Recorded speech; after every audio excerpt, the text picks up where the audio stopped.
we're coming up into October here, and people may not realize how much truck drivers do. We see a lot of them, parked here, and we think it's all about eating and sleeping. But actually, without the drivers, our economy would stop. And most people don't understand that if drivers were not driving and delivering goods to places on time, there would be no products on the shelves. It would be very the average consumer would not understand what they do and how they do it. And it's one of the things as we get into Thanksgiving and those kind of things that, we're giving thanks for the food on our table. We should actually be giving thanks to the people who got to the stores to put it on our table.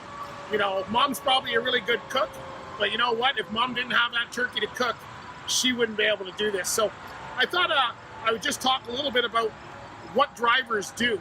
Most people don't understand our schedules. They see us, in truck stops. They think that we're just blocking up the highways. They see those fiery crashes on YouTube or whatever and think that that's the normal driver standpoint. And that's not what we do at all.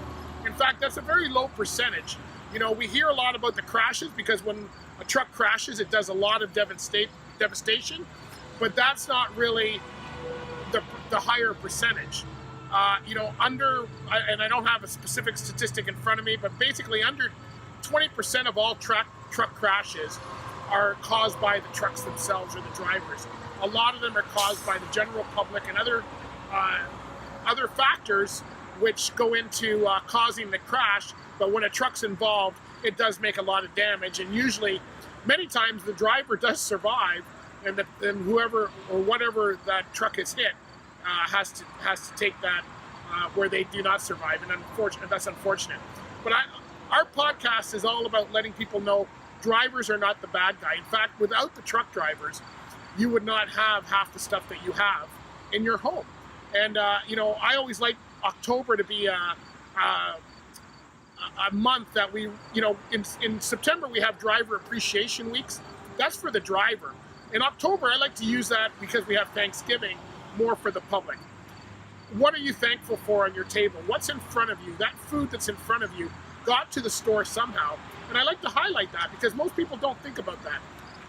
They think it's truck drivers being the bad guys and truck drivers just causing havoc. Well, without truck drivers, you would not have what you have. And in this truck stop here, you can see we have a number of trucks parked. It's early morning here. It's probably around 8-9 o'clock here, and it's not full. If it was drivers just slacking off, this parking lot would be full. You can see there's acres and acres of parking here. But truck drivers are up and down the road. They're meeting those schedules, and the way most truck drivers work, if they need to deliver at 8 o'clock in the morning, the reason this is empty here is most of these people are probably at delivery appointments, and with the truck stops empty, those people are making deliveries. To start a delivery, to make a delivery in any metropolitan area at 8 o'clock in the morning, that driver usually has to leave the day before. And when they leave the day before, they have to get to a certain point. Let's say they're doing an 8 or 9 hour drive to their destination. They have to be there, if they're in the US, they have to be there and stay for 10 hours after that 11 hours of driving. If they're in Canada, they have to stay for 8 hours of driving. So to get to that 8 o'clock appointment, that driver needs to be in there by midnight at the very latest if they're in Canada.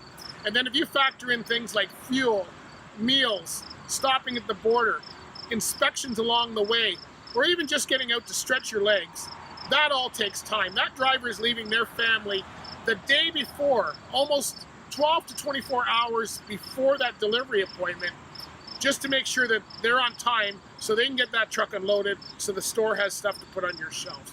So the next time you're looking at trucks going down the road and you're wondering, are they just holding me up, or they're going too slow, or why can't they see I'm in a hurry to get to work?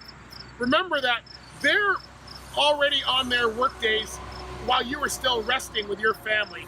They were there making sure that they were on time so that those stores can unload that product and get it onto your table for Thanksgiving.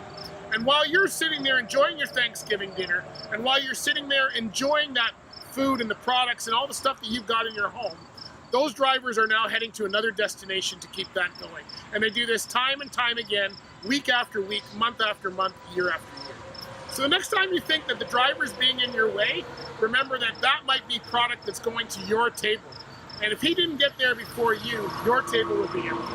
I just want you to know that drivers are not the problem in our industry. They're the reason for our industry, and they're the reason that you have food on your table. So remember that in the month of October as you're having your Thanksgiving dinner. If you're in the States, you're not having Thanksgiving till November. I want you to think about that. I want you to look at every plate on your table, from the turkey to the potatoes to the carrots to the refreshments you're having for drinks. Even the tablecloths and the plates were all brought there by trucks. And if you didn't have, if a different truck didn't bring each one of those, you would not have anything on your table. What would your Thanksgiving be like? Your table.